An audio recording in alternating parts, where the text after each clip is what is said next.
Good morning, everybody, and welcome to today's devotion for May 1st. Today's devotion is titled Living in the Branches, and the Bible reading is from Ephesians chapter 4, verses 14 to 24.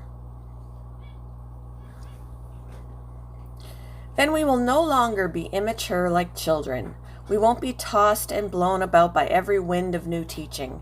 We will not be influenced when people try to trick us with lies, so clever they sound like the truth.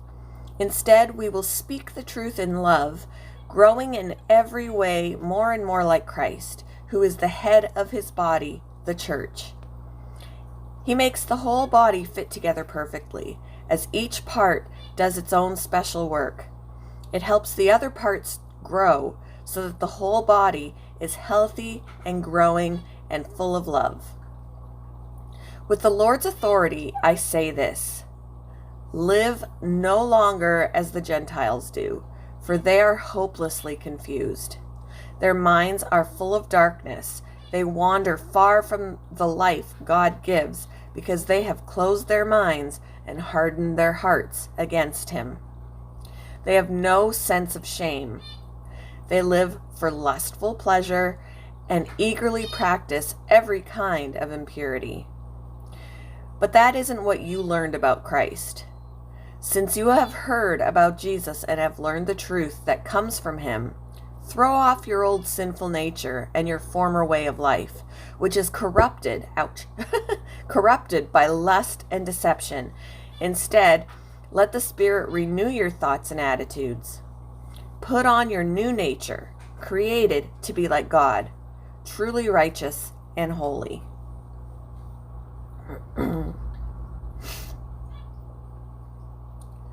As I shared with my counselor my roller coaster of emotions after a stress-filled week, she listened thoughtfully.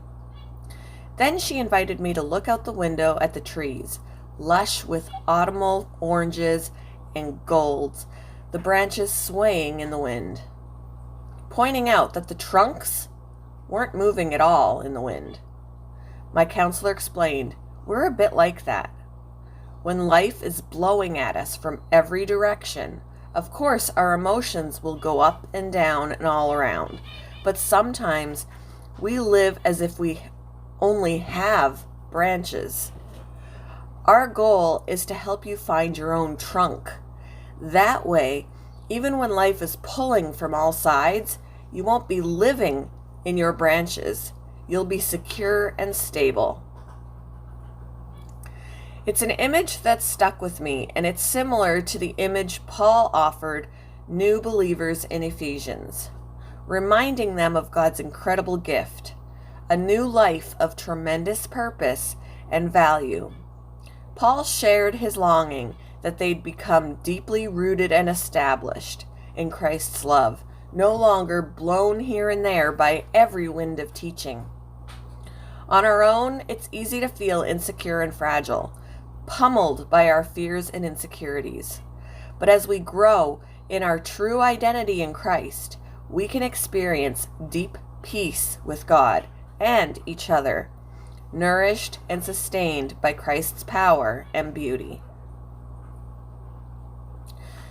When do you feel most blown here and there by life's changes? How might remembering your identity in Jesus encourage and strengthen you? Thank you for joining me for today's devotion, and I hope you all have a wonderful day.